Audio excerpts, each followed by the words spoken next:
Tehran में तालिकानी street और यहां पहुंचे हैं हजारों लोग। तालिकानी स्ट्रीट पर 1979 से पहले अमेरिका का दूतावास हुआ करता था। आज भी है, लेकिन बस इमारत बाकी है, क्योंकि 46 साल पहले ईरान का जो गुस्सा अमेरिकी दूतावास पर फूटा था, आज उसी का एक और ट्रेलर तेहरान में दिखाया जा रहा है।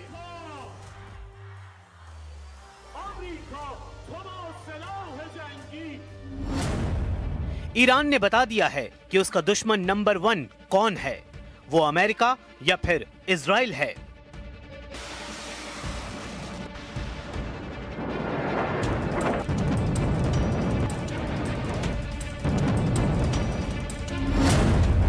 ईरान ने बता दिया है कि वो अपने दुश्मन नंबर 1 और दुश्मन नंबर 2 के साथ फिर से युद्ध के लिए पूरी ताकत के साथ तैयार है।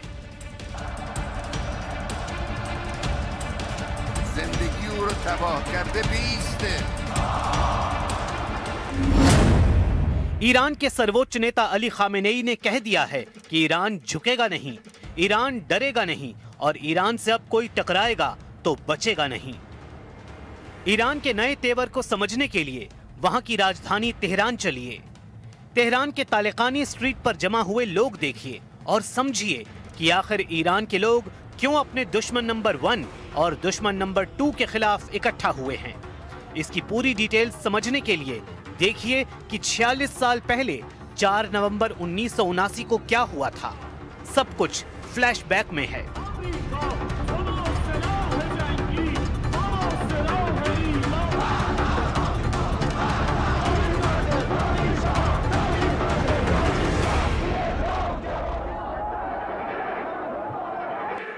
उन्नीस में इस्लामिक क्रांति के बाद ईरान की सत्ता में रुहुल्लाह खुमैनी थे, लेकिन उनके आने से पहले ही ईरान के शाह रजा पहलवी देश छोड़कर अमेरिका भाग चुके थे।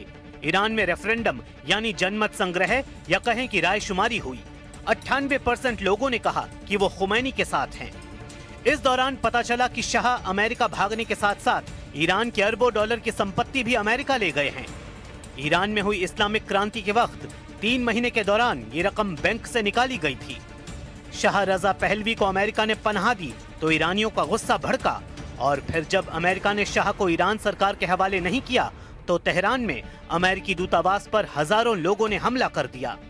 इस दौरान अमेरिकी दूतावास का स्टाफ, जिनकी तादाद 66 के करीब थी, उनमें से 52 लोगों को 444 दिन तक बंधक बनाकर रखा गया। ये ऐसी घटना थी जिसके बाद आज तक अमेरिका और ईरान के राजनयिक संबंध पटरी पर नहीं आए और न आने की उम्मीद है। इसकी वजह है ईरान ने अमेरिका को अपना दुश्मन नंबर 1 बता दिया है। ईरान ने कहा है कि जब तक अमेरिका इजराइल की मदद करना बंद नहीं करता, उसके साथ कोई बातचीत मुमकिन नहीं है। ईरान ने बता दिया है कि वो बिजली पैदा करने के लिए परमाणु कार्यक्रम जारी रखेगा और उसे कोई ताकत रोक नहीं सकती। ईरान ने कह दिया है कि अब अमेरिका को खाड़ी देशों से अपने सैनिक अड्डे खत्म करने पड़ेंगे। यहां से अमेरिका को हटना होगा। अमेरिका ने जून 2025 में ईरान की मिसाइल लॉन्च होते देखी हैं। इजराइल ने ईरान की मिसाइलों से अपने शहरों को उजड़ते हुए देखा है। ईरान की इस ताकत में 8 गुना इजाफा करने की तैयारी अब पुतिन ने कर ली है, क्योंकि पुतिन और खामेनेई के बीच एक डील ने रूस और ईरान के हर दुश्मन को चारों खाने चित्त कर दिया है। इसलिए कहा जा रहा है कि ईरान को पुतिन वाली बड़ी ताकत मिलने जा रही है। खामेनेई और उनके कमांडरों का रुख देखकर साफ लग रहा है कि ना अमेरिका ना ही इजराइल के लिए ईरान से निपटना आसान होने वाला है, क्योंकि एक तरफ रूस से भारी समर्थन मिलने के बाद ईरान लगातार अमेरिका को आंख दिखा रहा है, तो दूसरी तरफ इजराइल के लिए उसने अपनी नई मिसाइल तैयार करके रखी हुई है।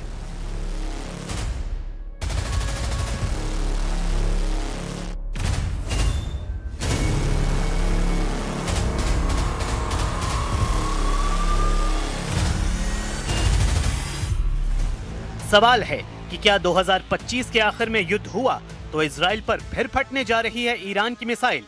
क्या ईरान इजराइल के बीच हालात बिगड़े तो तेल अवीव और हाइफा में फिर इसी तरह होगा हमला?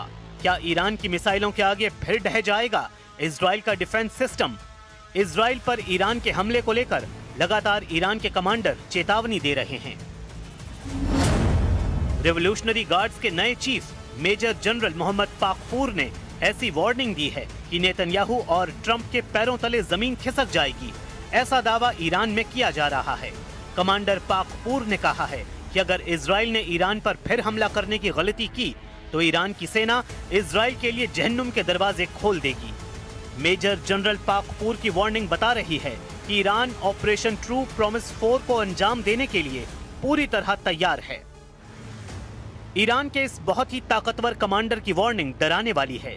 सर्वोच्च नेता अली खामेनेई की चेतावनी के साथ साथ एक कमांडर ने डबल फ्रंट वाली चेतावनी दी है और कहा है कि 13 दिन के युद्ध के बाद अगला हमला दुश्मनों की जड़ें हिला देगा।